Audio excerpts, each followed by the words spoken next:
This is Cassidy Renner, and welcome to Bells and Belts.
Bells and belts. What's going on, everybody? Y'all, your world champions are back with you all on a Tuesday.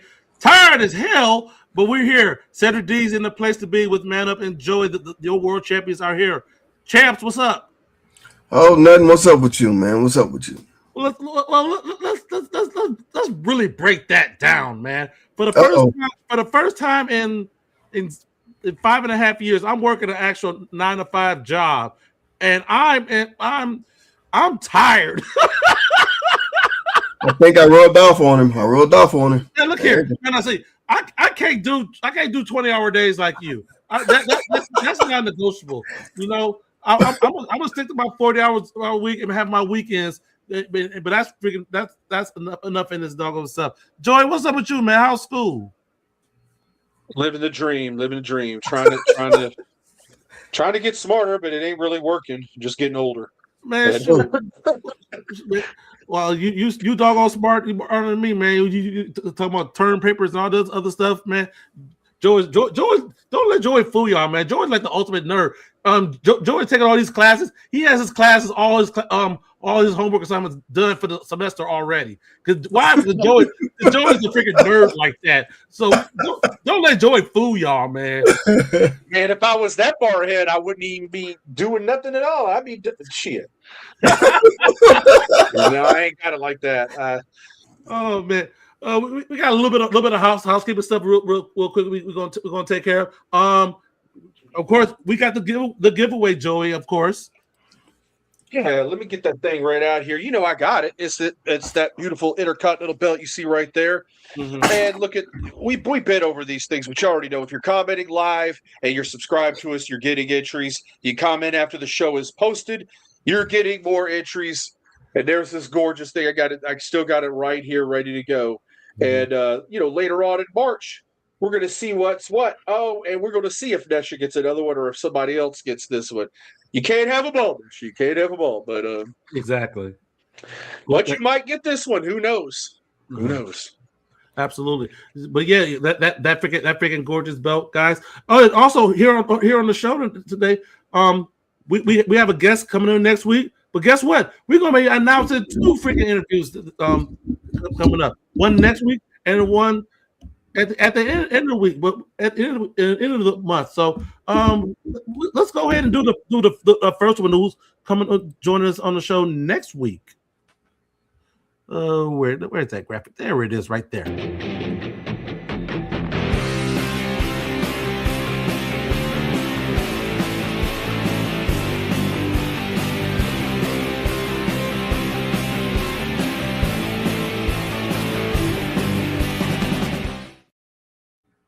Right. We're excited for this.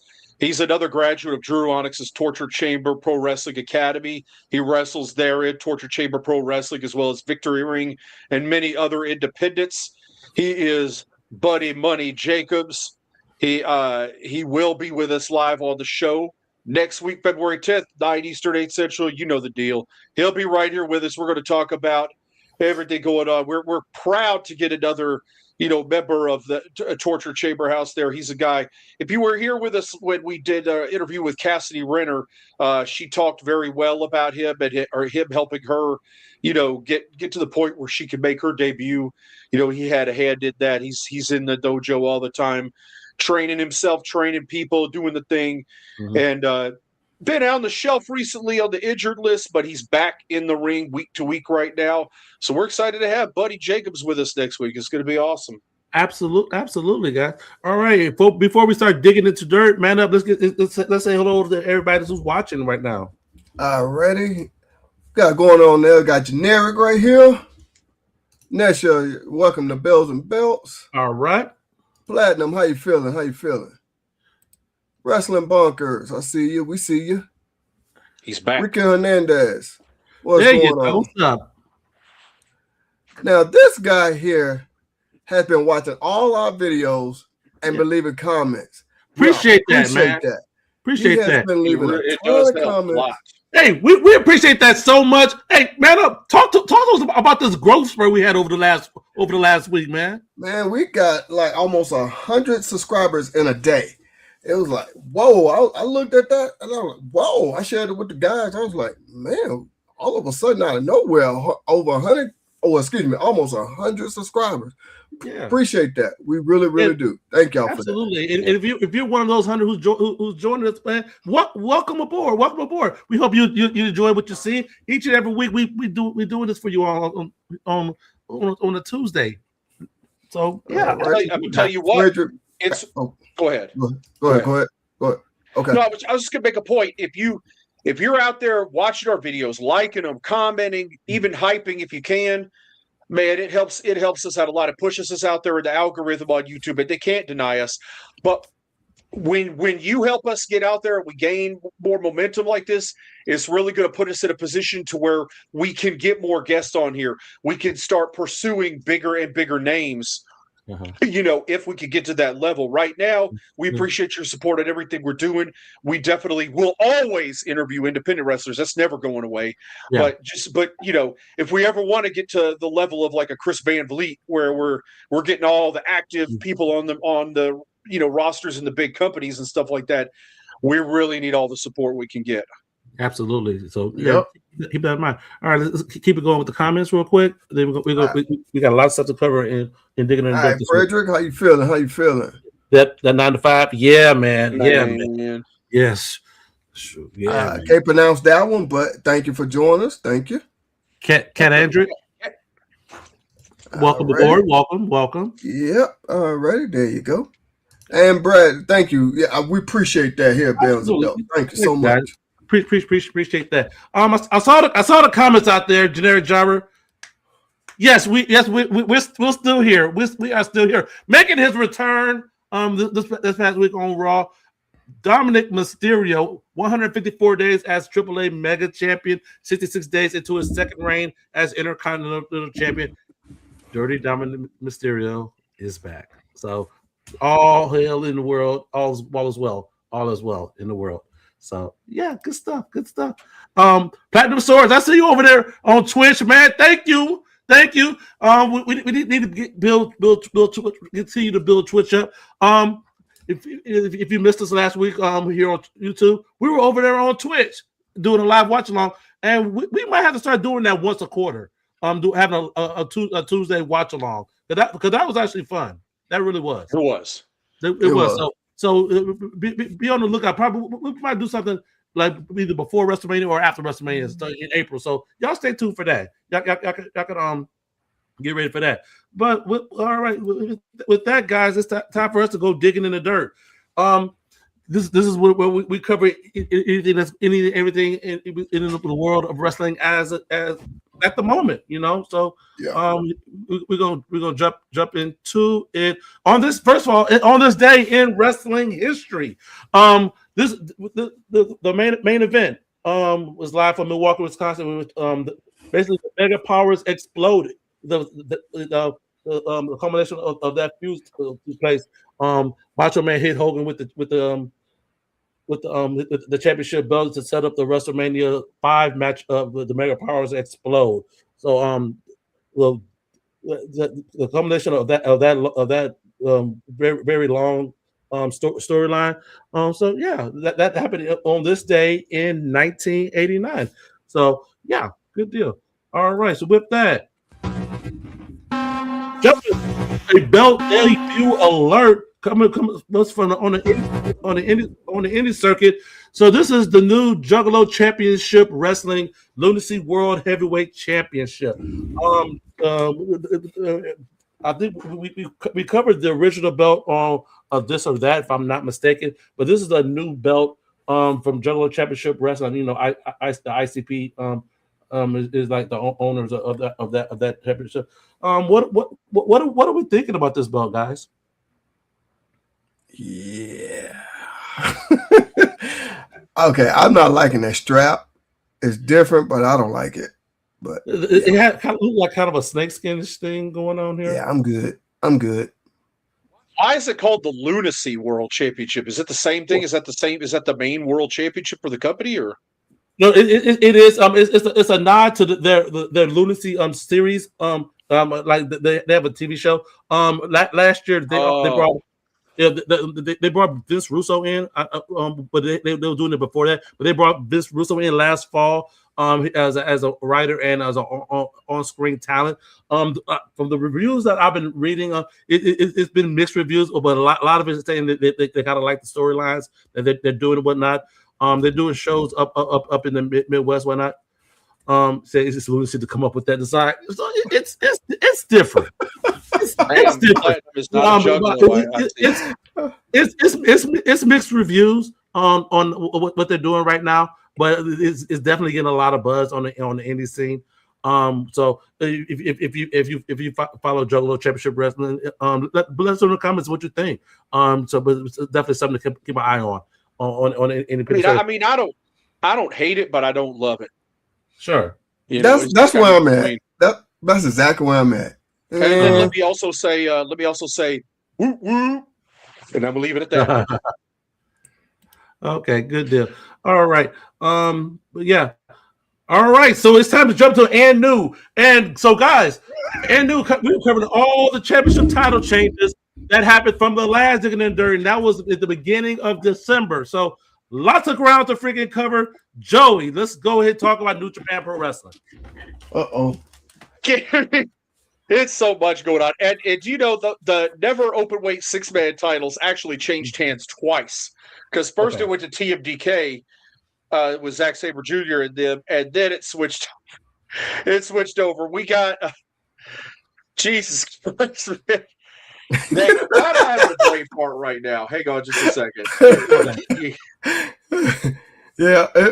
Yeah, a lot of title changes has happened since our last Digging in the Dirt. Oh yeah. So we definitely want to jump into it. So go ahead, Joy. So Aaron Wolf debuted in his in-ring debut was at Wrestle Kingdom, and he won the never open weight championship.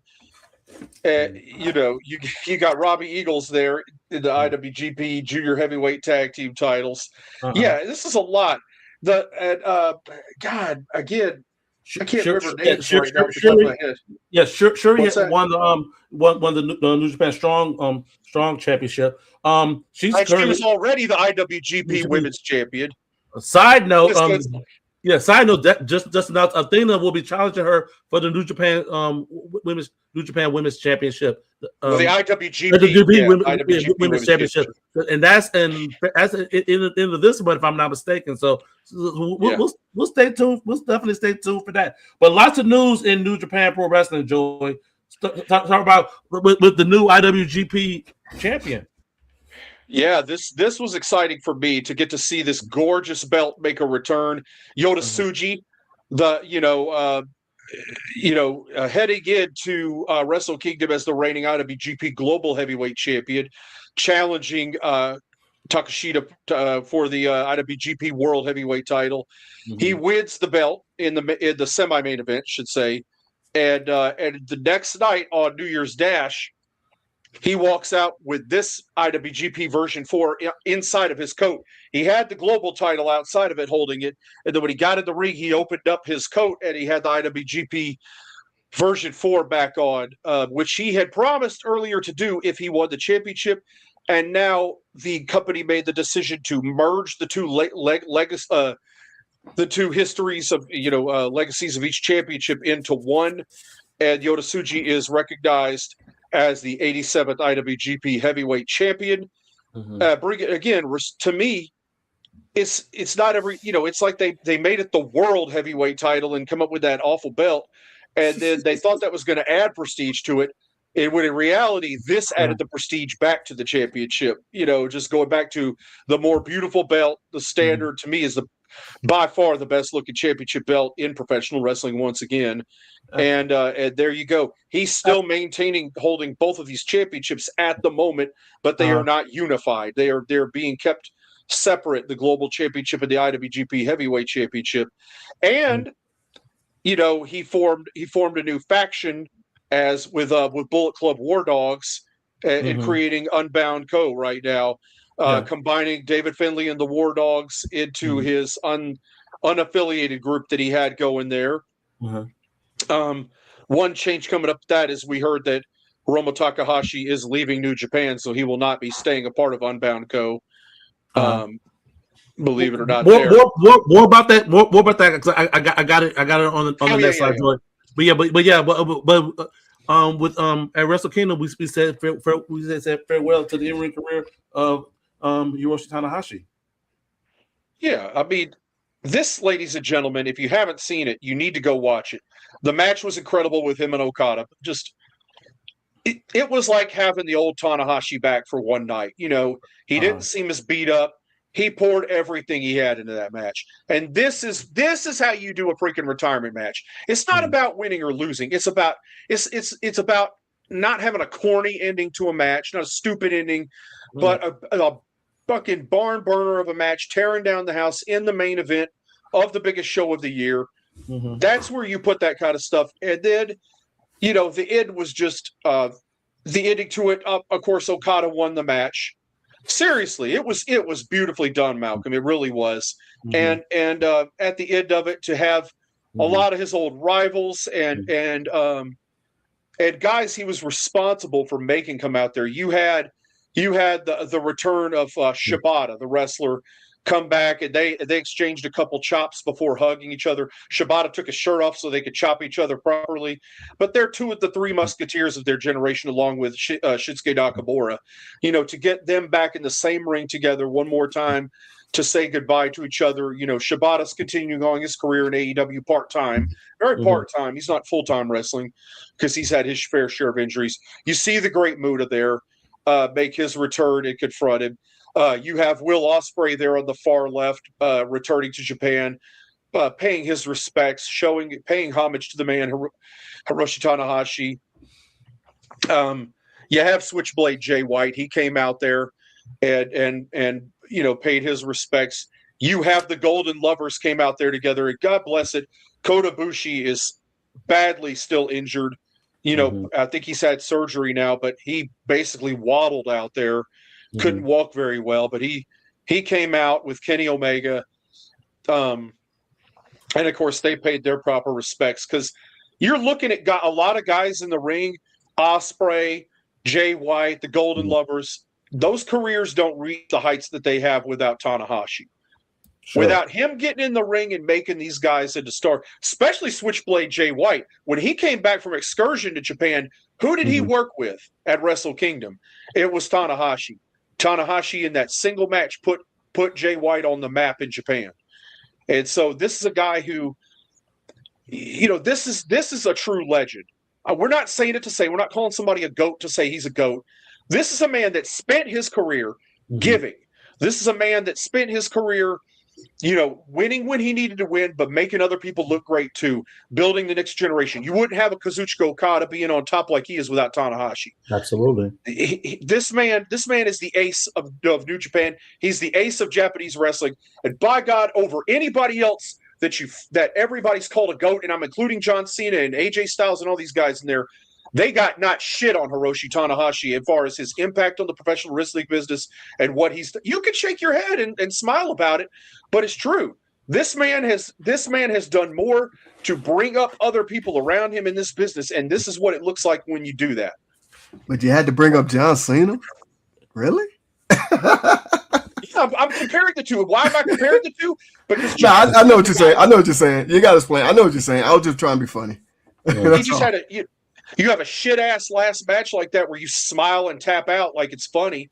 You know, you make a mockery of professional wrestling, and then you fucking, you know, they act like you're the GOAT, but you're a guy that didn't want to put anybody over, buried people left and right. You got a whole reputation for it. Everybody knows it because you got David Otunga out there talking about it now. You got all kind of people speaking their mind and telling the absolute truth on this dude. He's not a GOAT. He's a fucking sham.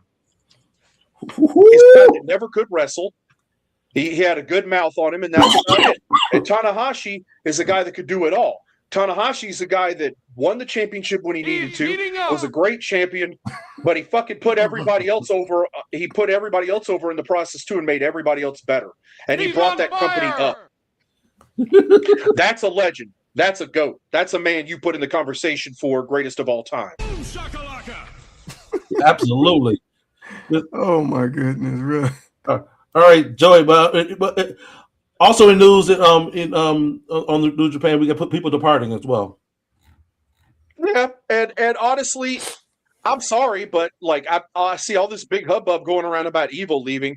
I'm not going to say I never was. I don't like the guy, but he's a guy that got to be the champion because of COVID, and and I mean, really and truly, I never saw like what's so special about him. Now, Hiromu Takahashi, on the other hand, that makes me a little sad because he really has been. After Kushida came to America, Takahashi kind of took over the junior heavyweight division and really led it.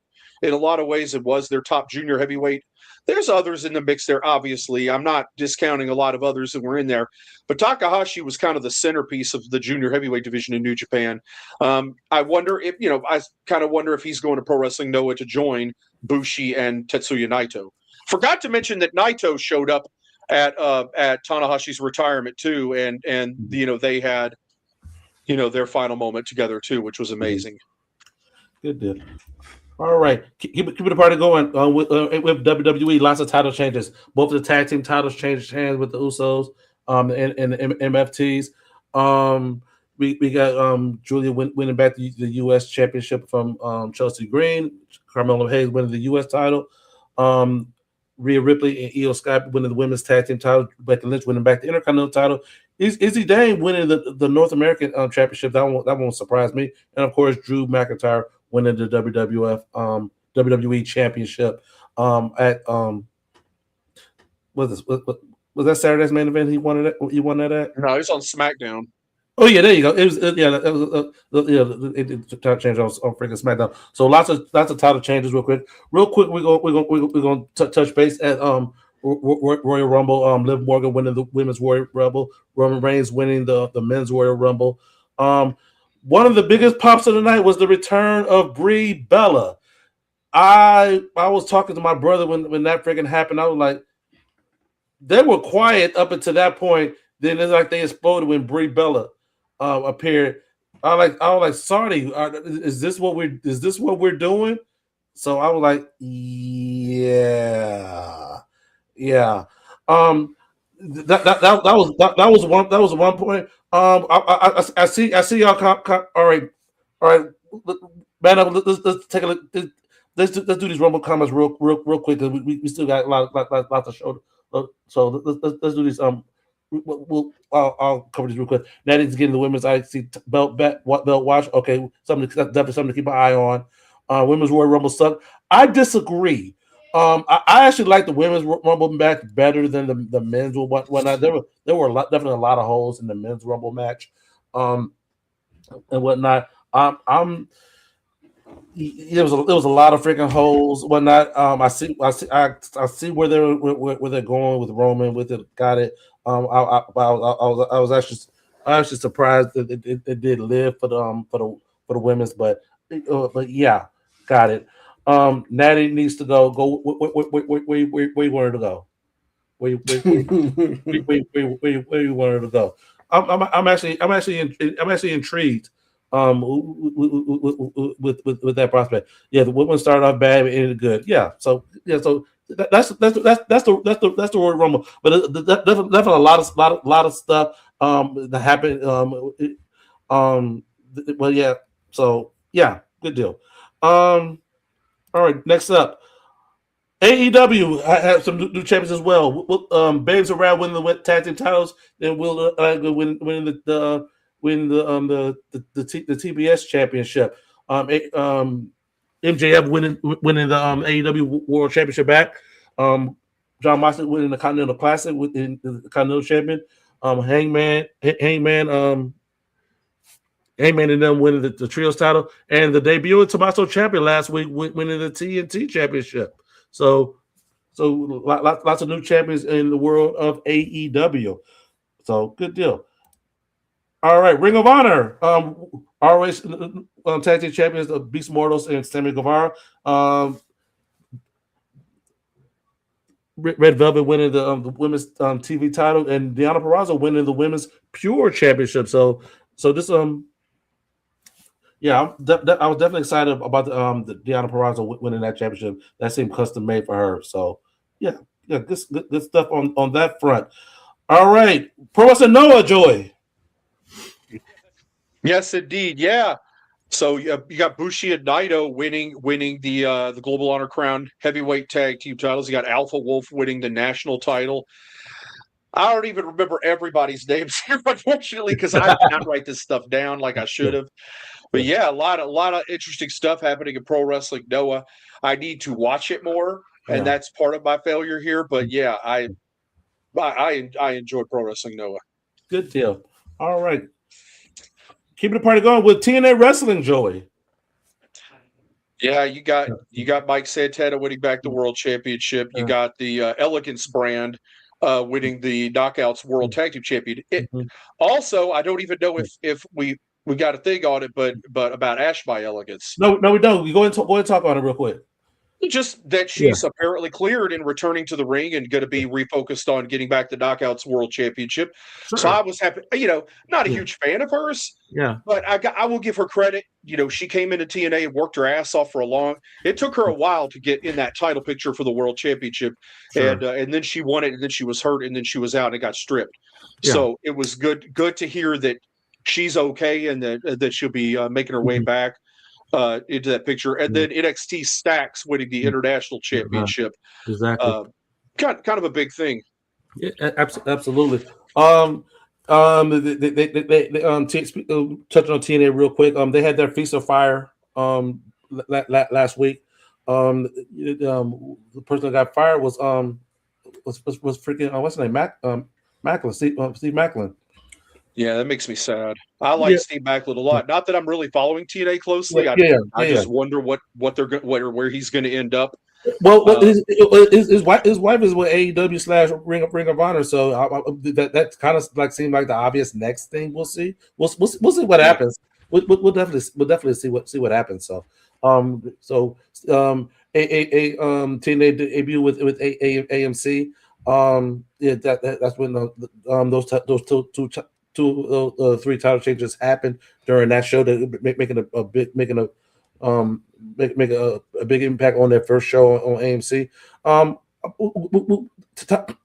jury is still out. So we'll see what's going on with TNA. All right, we got a couple things on some other promotions. Slade became the new NWA Junior Heavyweight title. Did some quick research on this guy. Cut his teeth on the indie scene. MCW up in Maryland. One of the things about this guy is he has a hearing disability. He wears hearing aids during the match. He has he wears the headset, so he kind of uses his disability as a strength on that front. So NWA is taking advantage of that talent. So congrats to him. Joey, we had these two other title changes as well. Yeah, the new MLW World Champion Killer Cross. So he is doing very, very well at the moment. Him and Scarlett both in MLW, both actively wrestling there. And then the boss, Tim Bosby, surprisingly to no one that has seen him wrestle, one of the top independent wrestlers in America right now, and now the Memphis Wrestling Heritage Champion. I'm not surprised. This guy, if you don't know this guy, you really need to watch. This guy was number 160 in the PWI 500, and he's never been on the national stage. Right. Let that sink in. We're talking at 160. You might think 160 is kind of low. It's not. You're talking the top 500 wrestlers in the world, and according to PWI, and he's 160, which means he's in the mix with people on national television in their respective country, and he's an indie guy. So I'm telling you, this is the one to watch. This is a guy that's going to get signed somewhere big in the future. Absolutely, definitely keep your eye out there. Bradley said he worked the same show as Bosby, and he's very impressive. So. If you don't know, definitely check out Memphis Wrestling. Memphis Wrestling, good friends at the show. So absolutely take a look at that. All right, a little bit of TNA news, Joey. Yeah, JDC, the former Fandango or whatever, however you say it, Fandango. Johnny Curtis. Dango, Johnny Curtis, whatever you want to call him. He's got a lot of names, but his last match was at Genesis against Eddie Edwards. You saw him in the Terry Funk tribute gear. Yes, there. I know, right? You're back. Yeah, he went, but I wonder if that's like Terry Funk and he's going to come back. Oh my gosh, dude! He's like, is he really? Is he telling that story? Nah, he's. I mean, in his speech, he said, it was time for him to go, and he wasn't gonna miss the wrestling business. He was just gonna miss the other wrestlers, and so that's I'm sure the hardest part about going back to normal life after all this time. But he just recently got married. He said, so it looks like he's riding off in the sunset to live the dream now, and he a lot of people know who he is. There's no secrets about that, and he's a guy that really gave all he could there. He had a great run in TNA here the last few years of his career. So, happy for him that he is riding off into the sunset now. Sure, absolutely. All right, next up, a lot of people announcing their retirements as well, Joey. Yeah, Mercedes Martinez. What to say about this woman, the former Ring of Honor Women's World Champion amongst, I believe, former Shimmer Women's Champion too. She you want to talk about real pioneers in women's wrestling over the last 20-something years. Exactly. Exactly. Like when you have names like Lufisto, Mercedes Martinez, women who cut their teeth in elevating women's wrestling. As a whole. So absolutely. She's retiring this year. That makes me sad. She also left AEW and Ring of Honor recently, so looks like she's going to wrap it up on the indies this year and kind of go out. I mean, that's nothing wrong with that either. So if that's where her heart is and that's where she wants to be and finish up that way, then it's great. And then Madison Rayne, who works for AEW, has announced that she is retired from in-ring. So, again, known for her work in TNA, former Knockouts World Champion, but finished up her in-ring career with AEW and Ring of Honor. So, sad to see some of these legendary women go out in 2020. Well, Madison Rayne at the end of 2025 announced her retirement. I don't know when the last time she actually wrestled was. But absolutely. I think Mercedes have a couple shows here in San Antonio. I might try to catch one of those. That'll be cool. That'll be cool. All right. The Thrillbilly, Silas Mason, Joey, making his rounds as NWA World Champion. Yeah, this is a fighting champion. This is what makes the NWA World Championship special. He defends it everywhere and anywhere. And this guy was on Memphis wrestling the Memphis Wrestling Internet Champion Marco Harris, as you see in the top picture there. And then he was in EPW that same weekend, I believe, wrestling the Problem Aaron Roberts, who was formerly a WWE ID talent. They're defending the World's Heavyweight Championship there too.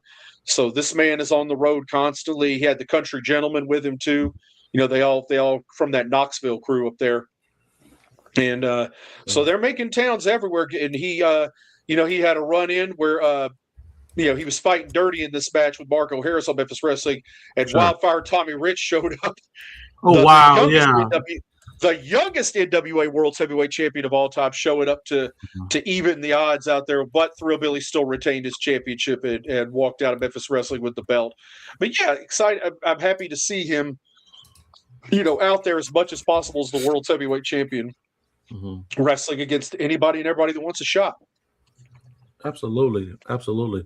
Malcolm said, "Are we going to talk about last week's Twitch stream and Mr. VIP?" Last week's Twitch stream was freaking amazing. We looked at the Royal Rumble for what year was that? Was that 2003? We looked at 2003, so that was a lot of fun. Yeah. If you haven't watched that show, it should still be available on our Twitch channel. You can watch it. Whatnot. Mr. VIP hacked our freaking hacked our feed, man.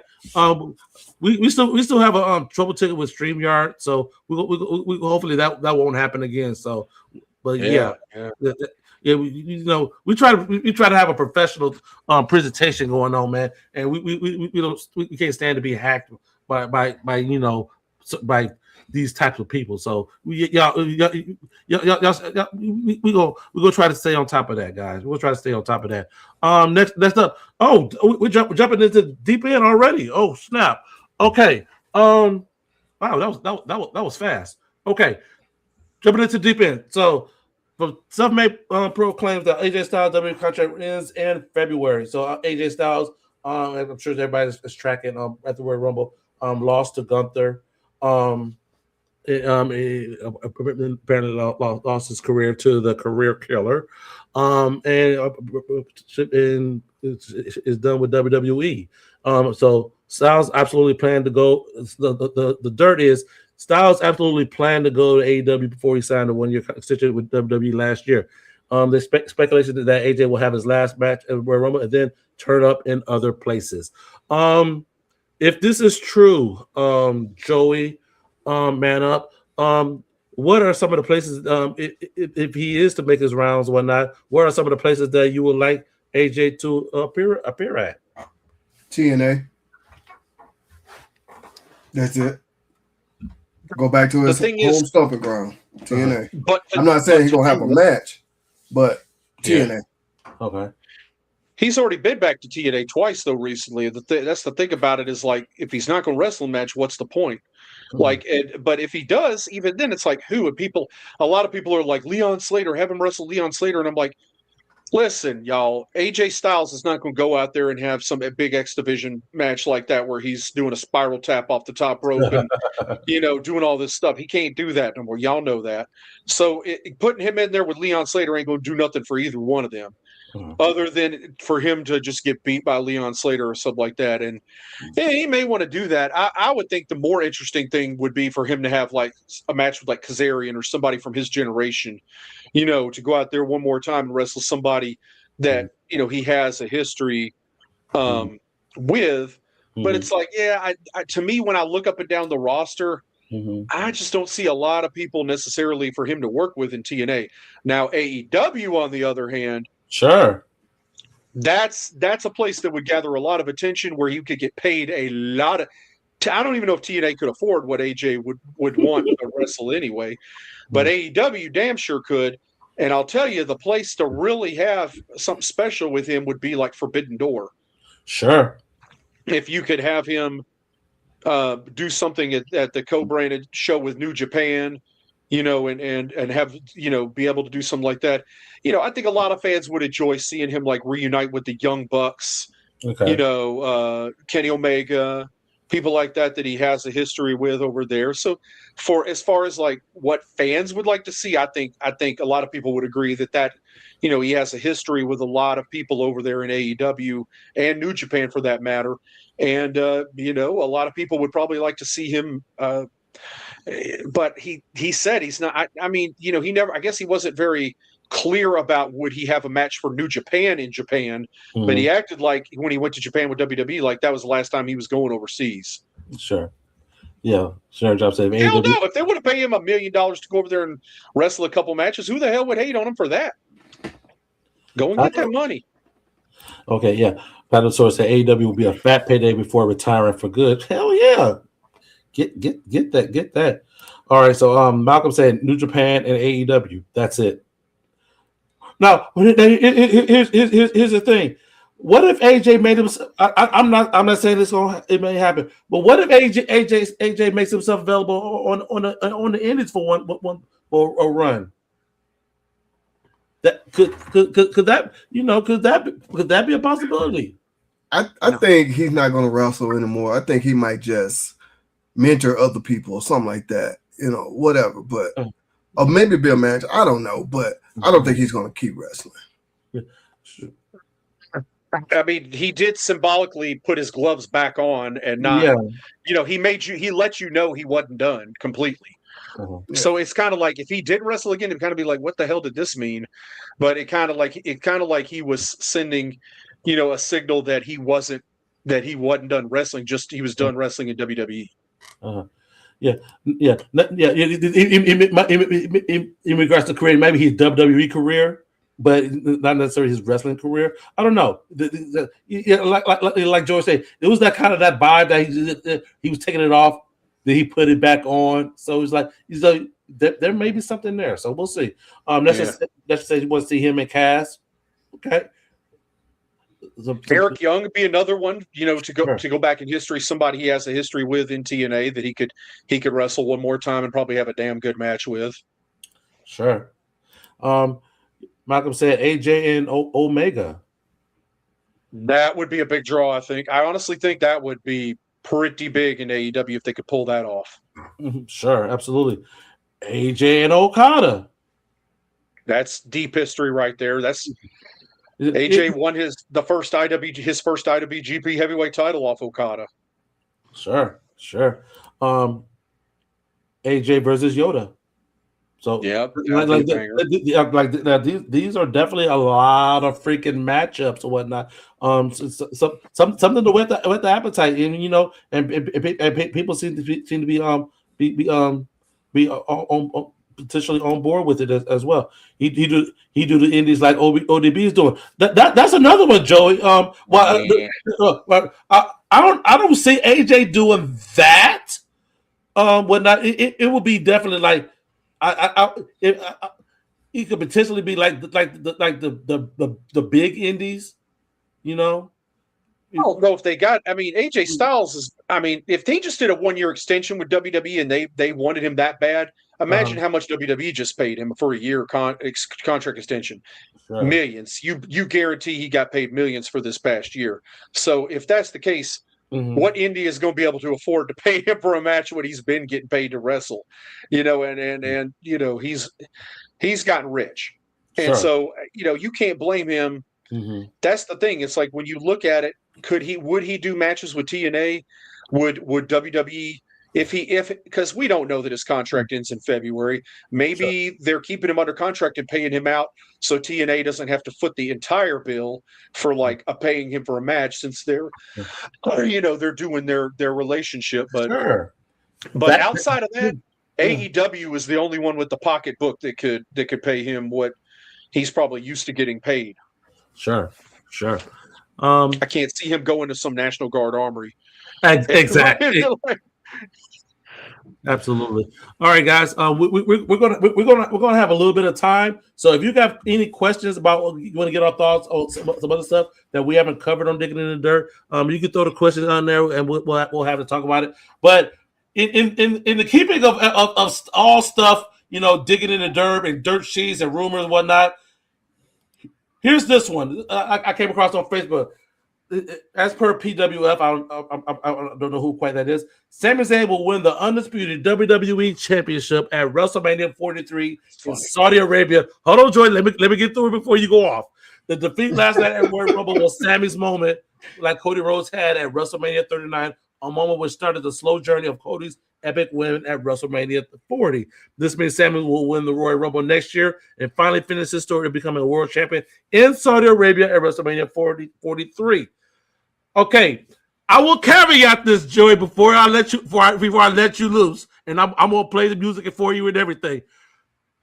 He got definitely one of the hugest pops in Saudi at the Royal Rumble and at SmackDown as well. With that being said, Go ahead, Joey. And I'm scared. I am so scared. First off, let's be honest. You guys, a lot of people have seen this. What is this backstage show they do for WWE? What's it called? Raw recap. Unreal. No. The reality show where they show Unreal. what's happening back. Unreal. Yeah, Unreal. Okay. You already know when they categorize you in that category. And the thing is, these two things are not parallel, right? Okay. And this is why this is such an ignorant, stupid assessment here, because Sami Zayn, it's not like Sami Zayn got his very first shot at the belt. Heating up. In Saudi Arabia. If that was the case, if this was his first ever shot, then I might think you had some merit to that. This is a guy who's had a dozen or more shots at the WWE Championship over the years, including, wrestling Roman Reigns once or twice, wrestling, how many guys for this championship. He's always been a guy that's been like kind of that upper mid kind of guy, but they've never put him seriously in the conversation for this championship. Mm-hmm. And he's never been figured in for it. He's always a guy that can work with like the top heel, but y'all should have known when this match was booked, they weren't going to switch the title, that they weren't just going to do that. First off, because what happened in the men's rumble, who did Drew get involved with? Cody. Yeah. So you already know where they're going for WrestleMania, do you not? So, sure. I mean, it's kind of silly to think that Sami Zayn was just they were going to switch the title to Drew, and then Drew was just going to drop it a few weeks later to Sami Zayn. And a guy, that's, never been figured in. He's never been seen as a main event guy there, and he never should be. First off, because you can show me that he gets a pop in Montreal and Saudi Arabia, sure. But that's not big picture. Okay. Right? Big picture is he's not over like that everywhere. He's not going to come back to Boston, Massachusetts. For real, man. He's just skinny fat Mick Foley is all he is, except without the talent. My brother Byron said, Sami Zayn look like a homeless hobo. I mean, he really does. It's like, you really think they're going to throw the belt on him? A homeless hobo. The hobo's already homeless. Exactly. It's twice as bad. Just so that. I see what you did there, Byron. But seriously, first off, would I put it past? I mean, WWE did make Jey Uso a world champion, and that flopped like a damn fish on the deck. But so would I put it past them to put the title on him? No. But at the same time, at WrestleMania, in like a main event match, do I think Sami Zayn is going to win the damn belt? It's like, occasionally somebody on his level does slip through the cracks. Kevin Owens. Owens has never been a main eventer in WWE. He did get a run with the Universal title, but let's be real. Why did he get it? Because of injuries and and Chris Jericho heating him up the whole time, being his guy, his mouthpiece and stuff like that.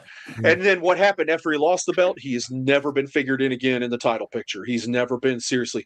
They always have to. You have to have guys like Sami Zayn to work with a heel champion when they first win the belt, and that's really his role. And that's what all he did in Saudi Arabia this time. They knew he would be over and get a good babyface reaction. And why did they care about that? Not for Sami Zayn. They cared about it because they wanted the heat to get off on Drew McIntyre because he's the one figured in. He was NXT champion, Joey. Yeah, and boy, they sure had to force that too because God knows Adrian Neville had it for the better part of a year, and the only reason he dropped it was to go get called up to the main roster, and that's the only reason Sami Zayn had it for 2 weeks until Kevin Owens beat his ass. Sure, absolutely. NXT title is not the WWE Championship. Who thinks they're the same? Seriously. Yeah, exactly. Come on, man. Whole different thing. That's the top developmental title. Malcolm, why you going here, dude? He's been the main guy against Roman. He's had WWE title matches with Roman to put Roman over. I think 2, if I'm not mistaken. If I remember correctly. Yeah. And boy, they had people hyped for it too. But that's the point of it, right? Yeah. It's like when Roman needed somebody to beat and you needed to sell pay-per-views, he got him heated up. But in the end, what happened? He didn't even really get close. and he probably never will. Because look, it's like the shit they said about Chelsea Green, being mid at best and stuff like that. It's like that's the difference is Chelsea Green should be a main eventer, and Sami Zayn should. That part right there, exactly. With someone that who garners a reaction, definitely have the freaking charisma, and can definitely go and garner a freaking response. Yeah, Chelsea Green is freaking money, but yeah, they want to. This is like they want to pigeonhole her into that role. Yeah, but it's like, man, if you shaking your head. You shaking your head, but that's the God honest truth. Because I hate to say it, but no, it ain't. Chelsea Green, no. I don't know. I'm good. The stuff with her and Ethan Page and stuff like that, they should bring that to the main roster. Sure, because the stuff with her and Ethan Page interacting with each other is some of the best stuff they've had on NXT and stuff like that. They play well off of each other. They have good chemistry on screen together and stuff like that. I feel like if they come up as a faction with the Secret Hervis and all that stuff, like bring it up as a faction and redo it, kind of, they could do a lot with it. But let's be honest, the U.S. title's on Julia now, and who gives a shit? And I love Julia, but they don't know what the fuck to do with her. Exactly. And the crazy thing about the Royal Rumble whatnot is that they had Kiana James in the Rumble, and she had a damn good showing in the freaking Rumble, and Julia in the Rumble was an afterthought. So it's like, are they trying to build up Kiana James? In that aspect, I think they will be challenged for the tag team title soon, if I'm not mistaken, or something along those lines. Was like, but it's like the person that was supposed to have that push or whatnot, and is the U.S. champion. Her presence was not really being talked about what she did in the Rumble. So yeah, so like all these things that's going on. What's the difference between her and Stephanie Bakur? However you say her name. Her and Julia? Yeah. Besides, I'm not talking like their ethnicity or anything like that. No. What's the biggest difference between the two of them? Stephanie Bakur has gotten over with the fans. But let's be real. Why has she been put in that position? It's a big reason. Y'all say it in the comments. I think I know where George's going with this one. But she don't talk. Not really. So why is she so damn over? And that's because part of it's the way they put her in there. They brought Julia up and have done nothing with her. They haven't put her in any position to succeed. You can throw a belt on somebody, but if you don't give them no creative, what does it matter? But go ahead and say it. Put it up there. Put up what Malcolm said. Keep it going. Like that's exactly where I'm going with it. She got a big old what? Oh Lord! I mean, like they put it. Look, it's front and center on there. That's all they. Look, they can't put the camera off of it. They put candles on that shit. You blow it out. They on it. They are on it right now. That's all they care about at the end of the day. So you tell me about the Women's Evolution. Why she got the belt? Because she ain't great in the ring. Stephanie Bakur ain't anywhere to me is not as good as Julie is in the ring. Her shit sloppy as shit sometimes out there, especially the match where she freaking pinned herself at the Evolution pay-per-view and stuff. I'm like, damn, you ain't got no damn psychology. She has no psychology in the ring or anything. She just out there doing moves and shit just like everybody else in the damn company. But the thing is, it's like, here we go in the comments. I'm just saying, but it's like the difference is Julia ain't got what they're looking for apparently. And why the hell even hire her and pay her all this money and bring her up there just to get her off of wherever else she was and get her out of New Japan and stuff like that? It's like you wasted stardom. You're wasting her damn time because you ain't gonna do shit with her. You put a belt on, you make her the WWE Women's Champion on there. It ain't gonna matter because unless you put a storyline with it and give her the matches that matter, what's the point? Sure. That's why creating those damn women's intercontinental US belts has been a joke to begin with, because name one thing they've done for anybody, first off, besides Maxine Dupree winning it for a second, but really it didn't do shit for her. I mean, the reality is Becky Lynch doesn't need that belt. It does nothing to add to her or anything she's involved in. Yeah. She's over, and and the stuff she does works because of that. Mm-hmm. And then the U.S. title has meant absolutely nothing. So it's like you created these belts for equality, but they haven't meant shit in WWE at all. They haven't done shit. They ain't meant shit. They ain't going to be shit because they ain't got shit. Justin did a good job with it though. The first go around with the U.S. title. The second that whole title switch they did with Julia. I'm still trying to understand that piece. Yeah. It's over like a fart in church. Hey, guess what else was over like a fart in church? We could talk about real quick. Hold on, Joy, because I haven't been able to use your graphic in a long time, sir. Hold on, hit it. Yeah, let me get it.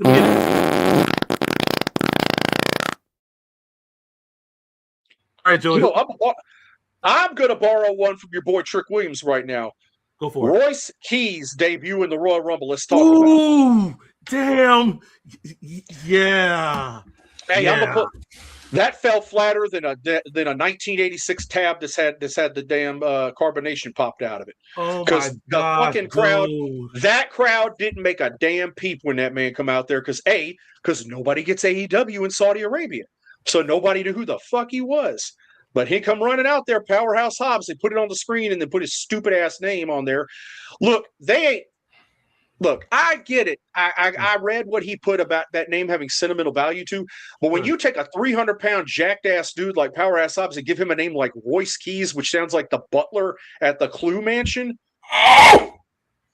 fuck out of here with this shit. That shit fell flat. How are you going to debut this dude in the Royal Rumble in Saudi Arabia and the crowd went mild? Oh boy, that was yeah. I agree with this statement right. Where you go? Oh, right here. Well, that's another fumble they had in the freaking Rumble. It was like, dude, it's like. I'm lost. I don't think she should have went down to NXT, but maybe it was her idea. I don't know, but I'm just saying. I think Jordynne Grace was ready for the main roster. My personal opinion. Mm-hmm. I think probably not the main title right now. Maybe a mid-card title, a tag team title, maybe. But yeah, I think they messed up with Jordynne Grace. I really do. You're messing up now because you're putting her in there. They're putting her in the face of the one person that makes her look small, and it takes away all her credibility. That's Jade Cargill. Except the difference is, I guess they think maybe in their mind that Jordynne Grace will get a good match out of Jade Cargill and put her over, which is what's going to happen. But it ain't going to be a good match because Jade Cargill can't wrestle. You know what? I got to disagree with this with him, Malcolm. It's time to move on. It is. It's time to move on. Move on. Like Alexa Bliss won the damn thing. It doesn't matter. It's time to move on. It's time. All right. If not Liv, then who man up? Anybody else besides her? No. You can't make that statement. Yes, I can. Yes, I can. Anybody else besides her? Same thing I said about Charlotte last year or year before last, whenever the hell it was. Move on. Okay, Brie Bella could have won it over her. Who? Brie Bella. Okay, now you just went to Brie. Just move on. You literally said anybody else but Liv. Just move on. Right. We named I'm not going to go there. I'm not going to name no names. I'm just saying it's time to move on. Same thing I said about Charlotte Flair. It's time to move on. Hey. Bianca Belair, Bayley, all those people, they could have won it too, but it's like that's just going back to the same old thing that's not really it's kind of like what they just did with Rhea Ripley. They're moving on. It's like, and Rhea Ripley got a huge pop. Everybody still loves her, but it's time to move on. It's time to move on. Enough is enough. I think Rhea Ripley's not on top right now because they just don't want to put the title on her 50 times anymore. You know, people like that, they got to do something. It's like Charlotte Flair. They can't just throw the damn title back on her again because it's like, how many more times is she going to win the damn thing? Sure. But, yeah. Good deal. All right, guys. We appreciate that back and forth with you all. I don't know. We might have to add this to Digging in the Dirt. That was good. That was good. We bring on a guest on the 24th, guys, and he might be for some of the OGs. here that watches Bells and Bells, you know, y'all might like this one. Y'all might like this one.